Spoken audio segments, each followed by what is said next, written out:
ನಿಂತ್ಕೊಳ್ಳಿ. ಎಷ್ಟು ಪುರೋಹಿತ್ರೆ? ಏನಿದು ಬ್ಯಾಗ್ ಎಲ್ಲ ಹಿಡ್ಕೊಂಡು?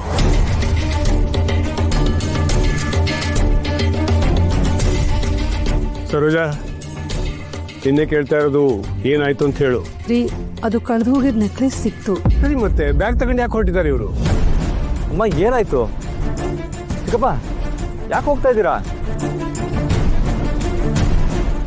ಸಂಜೀವ, ನೀನು ಅಮೃತ ಇಲ್ಲೇ ಇದ್ದು ಲಕ್ಷ್ಮಿ ರಿಸೆಪ್ಷನ್ ಮುಗಿಸ್ಕೊಂಡು ಬನ್ನಿ. ನಮ್ಮನ್ನ ಒಂದು ಬಸ್ ಹತ್ತಿಸಿ ಕಳಿಸ್ಕೊಟ್ಬಿಟ್ರೆ ಸಾಕು.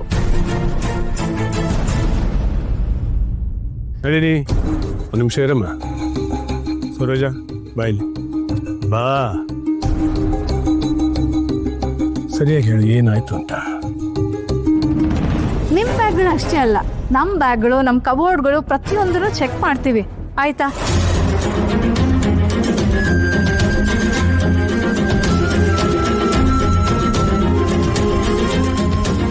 ವಿಚಾರಿಸಿದ್ರೆ ಪರವಾಗಿಲ್ಲ ಯಜಮಾನ್ರೆ, ಆದ್ರೆ ನಮ್ಮ ಬ್ಯಾಗ್ ಚೆಕ್ ಮಾಡಿ ನಮ್ಮನ್ನ ಕಳ್ಳರ ಥರ ನೋಡ್ಕೊಂಡಿದ್ದು ನಿಮ್ಮ ಮನೆಯವ್ರಿಗೆ ಏನು ಅನ್ನಿಸ್ದೇ ಇರ್ಬೋದು, ಆದ್ರೆ ಏನು ಆಗೇ ಇಲ್ಲೋ ಅನ್ನೋ ಥರ ಇಲ್ಲಿರೋಕೆ ನಮ್ಮ ಕೈಲಾಗಲ್ಲ.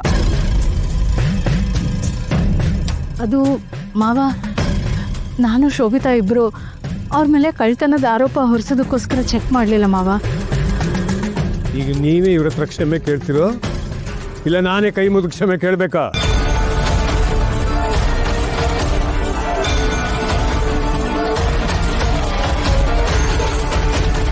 ಯಜಮಾನ್ರೆ, ನಾವು ದೊಡ್ಡವರು, ಈ ರೀತಿ ಎಲ್ಲ ಮಾತಾಡಬಾರ್ದು.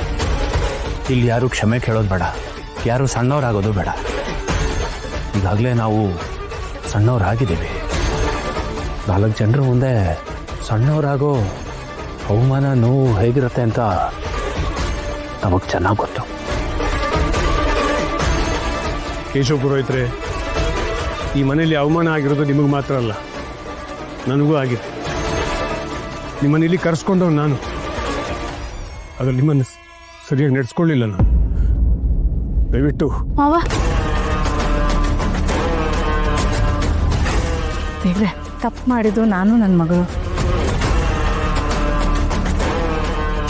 ಈಗ ನಿಮ್ಮ ಮನೆಯವರೆಲ್ಲರೂ ಮನೆ ಬಿಟ್ಟು ಹೋದರೆ ಮಾವ, ಅತ್ತೆ, ನಮ್ಮ ಮನೆಯವರೆಲ್ರಿಗೂ ತುಂಬ ನೋವಾಗತ್ತೆ. ತಪ್ಪಾಯಿತು, ದಯವಿಟ್ಟು ಕ್ಷಮಿಸ್ಬಿಡಿ. ಸಾರಿ, ಎಲ್ಲರೂ ನಮ್ಮನ್ನು ಕ್ಷಮಿಸ್ಬಿಡಿ.